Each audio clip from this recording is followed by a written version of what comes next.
Medical oncologist यानी cancer का treatment करते हैं। कैंसर में जो दवा लगती है उसका हम ट्रीटमेंट करते हैं। कैंसर सुनते ही सबको डर लग जाता है। हमारे हॉस्पिटल में कितने लोग आते हैं, वो इस डर से आते हैं क्या हमें कैंसर तो नहीं है। आप आइए, हॉस्पिटल आने से बीमारी नहीं होती। सबसे पहली बात ये मैं बताना चाहूँगी सबको, हॉस्पिटल जाने से बीमारी नहीं होती। आपको अगर कोई भी तकलीफ है तो हॉस्पिटल जाने पे, जांच करने पे हमें उस बीमारी का पता चलता है। तो हमें इस चीज़ से बिल्कुल भी डरना नहीं है और बिल्कुल एक जागरूक तरीके से हॉस्पिटल जाना चाहिए, जांच करवानी चाहिए और अपने डॉक्टर से बात करनी चाहिए। अगर आपको कोई भी डाउट है, आपको अगर कोई भी शंका है, कोई भी आपको लगे कि मुझे ये तकलीफ है, तो आप किससे पूछेंगे? डॉक्टर से पूछेंगे, कहाँ जाके पूछेंगे? हॉस्पिटल जाके पूछेंगे। तो अगर आपको कुछ शंका है और आपको बात करनी है तो भी आपको जांच करवाने जाना चाहिए। कैंसर इंडिया में सबसे कॉमन कैंसर क्या है? मेल्स में मुंह का कैंसर बहुत कॉमन है, जो कि हम यहाँ पे देखते हैं सौराष्ट्र में। हमारे ओपीडी में भी हर दूसरे या तीसरे मेल को मुंह का कैंसर होता है। और महिलाओं में सबसे कॉमन कैंसर स्तन का कैंसर यानी ब्रेस्ट कैंसर है। ये दो कैंसर हमारे देश में सबसे मोस्ट कॉमन कैंसर है। 25% कैंसर जो हमारे देश में होते हैं वो ब्रेस्ट कैंसर और मुंह के कैंसर होते हैं। Next slide please. तो हम क्या कर सकते हैं? Prevention is better than cure. जैसे कि माननीय चेयरमैन सर ने, मैडम ने, सबने आपको बताया, लाइफस्टाइल मॉडिफिकेशन हमें करना ज़रूरी है। जो हमारी ऑडियंस में हम योग ट्रेनर और योग कोच बैठे हैं, जैसा कि सर ने बोला, बिल्कुल आपसे ही सब कुछ शुरू होता है। आप ही हैं जो एक चेंज ला सकते हैं हमारी कम्युनिटी और हमारी सोसाइटी में। हॉस्पिटल आने से पहले लोग आपसे शेयर करते हैं कि हमारी क्या प्रॉब्लम है, ठीक है। जब वो आपसे शेयर करते हैं तो हमारी जो एक जागरूकता होने से और हमारी जानकारी होने से हम उनको अच्छी तरह से गाइड कर सकते हैं। लाइफस्टाइल मॉडिफिकेशन होना यानी स्वास्थ्य क्या है, अच्छा स्वास्थ्य की निशानी क्या है, क्या रोग ना होना, क्या निरोगी होना एक स्वस्थ इंसान की निशानी है? नहीं। फिजिकल, मेंटल और स्पिरिचुअल स्वास्थ्य अच्छा होना इज अ हेल्दी पर्सन, ठीक है। तो ये हम कैसे कर सकते हैं? बेस्ट चीज़ योगा। योगा से हम फिजिकली, मेंटली और स्पिरिचुअली बिल्कुल साउंड और तंदुरुस्त हो सकते हैं। और यही एक चीज़ है जो हमारे स्ट्रेस लेवल्स कम करती है। हमारी जो ब्रीदिंग एक्सरसाइजेज हैं हमें हेल्प करती हैं। और चेयरमैन सर ने शुरुआत में बोले कि पंच तत्व होते हैं, हम पंच तत्वों से बने हैं। और आप जो है, जब हम इंटरमिटेंट फास्टिंग करते हैं यानी हम 10 से 7 के बीच में खाना खाते हैं, सूर्यास्त के बाद खाना नहीं खाते हैं, तो जो हमारे अंदर की आग होती है वो हमारे बॉडी के कैंसर सेल्स को खाती है, वो हमारी बॉडी के खराब सेल्स को नष्ट करती है। ये बहुत लेमन लैंग्वेज में बात है, बट ये बिल्कुल सच बात है। बिल्कुल ऐसे ही हम अपने स्वास्थ्य का पूरी तरीके से ख्याल रख सकते हैं। क्या ये सब करने के बाद भी कैंसर होता है? जी बिल्कुल होता है। अभी भी हम ये पूरी तरीके से नहीं समझ पाए हैं कि पूरे ब्रह्मांड में कैंसर क्यों हो रहा है और किस तरीके से हम ऐसा एक क्या चीज़ वो करें जिससे हम उसे रोक सकें। पर योग और अच्छा आहार खाना, हमारी फूड हैबिट्स होना एक बहुत अच्छी शुरुआत है। योगा से अगर हमारी बॉडी में मूवमेंट है, हमारी बॉडी तंदुरुस्त है, हम मेंटली पीस पे हैं, मेंटली हम शांत हैं, तो एक ये बहुत हमारे लिए हेल्पफुल चीज़ है जो हमें जिसका हमें ध्यान रखना चाहिए।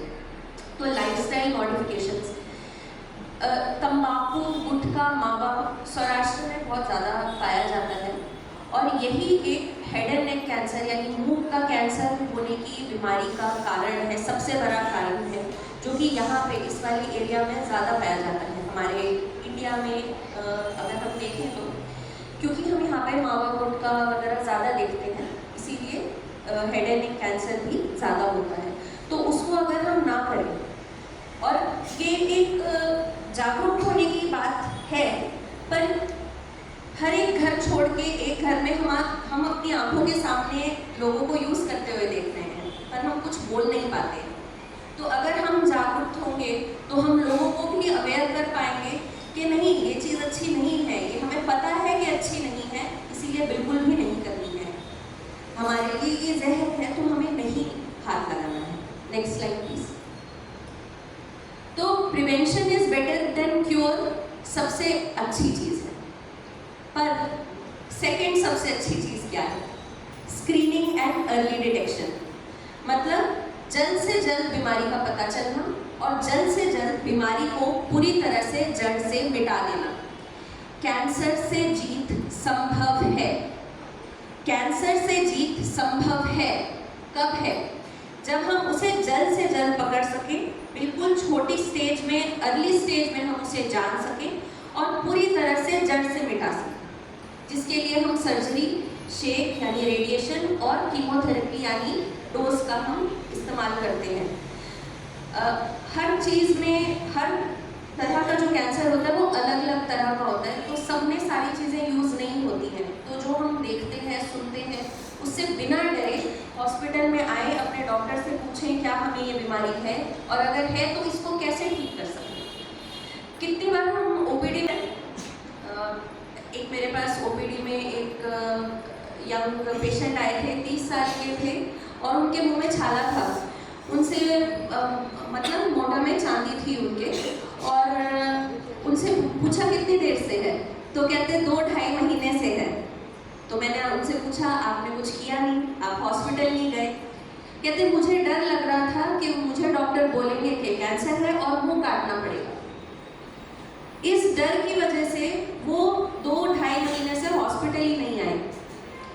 बट जब वो हमारे पास आए तब भी अर्ली स्टेज में थे।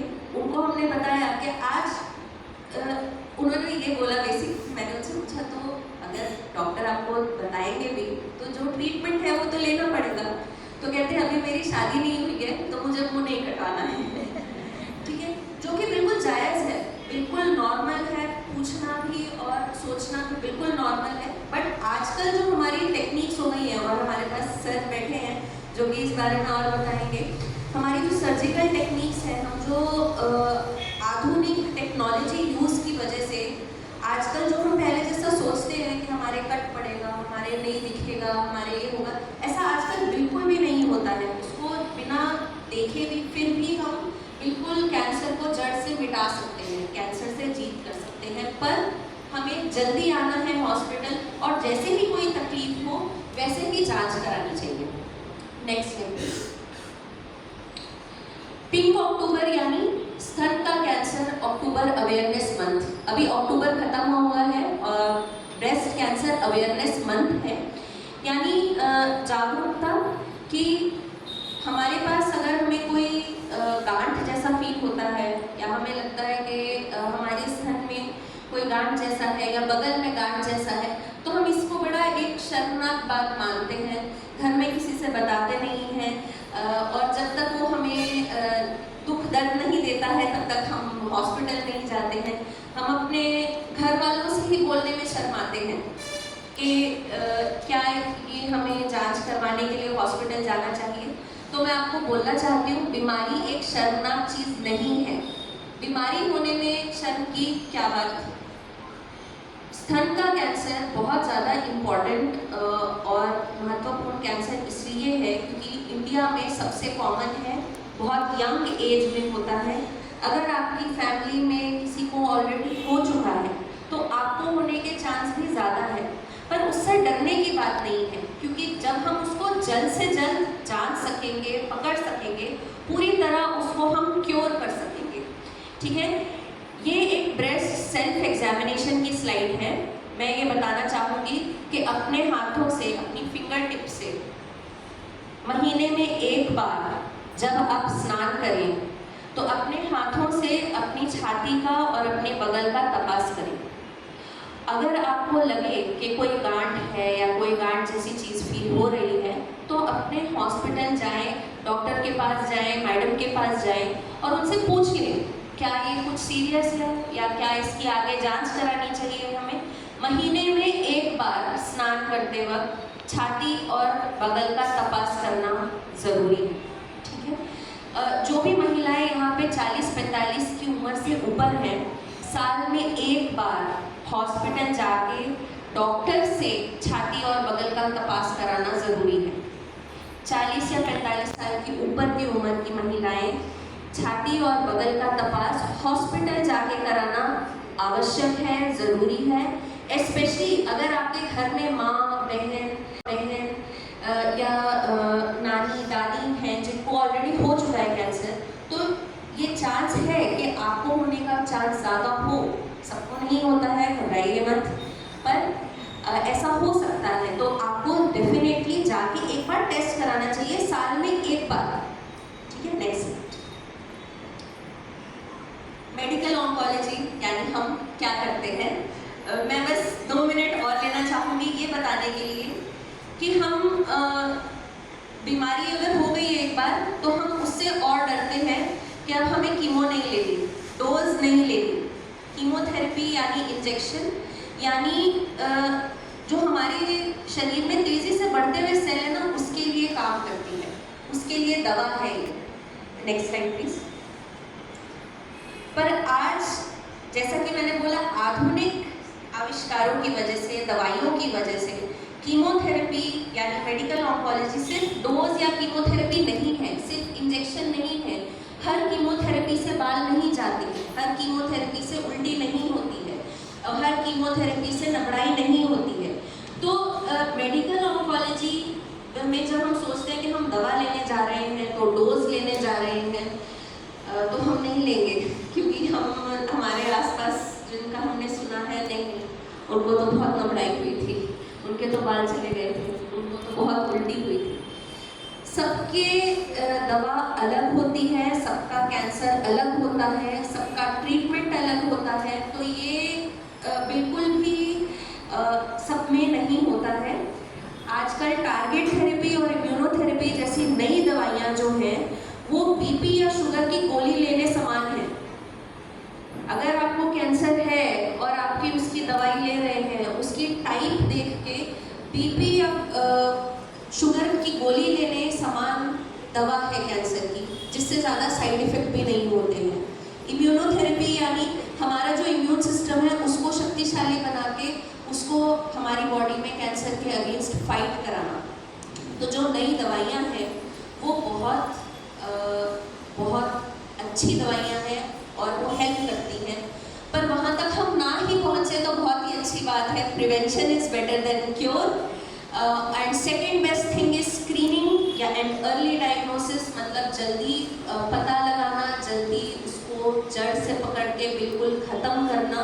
और योगा ट्रेनर्स और योगा कोच आपके हाथ में, जो हमारी कम्युनिटी है वो आपके पास आएगी अपनी प्रॉब्लम्स लेके। जब आप जागरूक रहेंगे, आप उनको अच्छे से मार्गदर्शन दिखा पाएंगे, तभी हमारी सोसाइटी भी आगे बढ़ेगी। Thank you very much. और अब मैं डॉक्टर कुमार,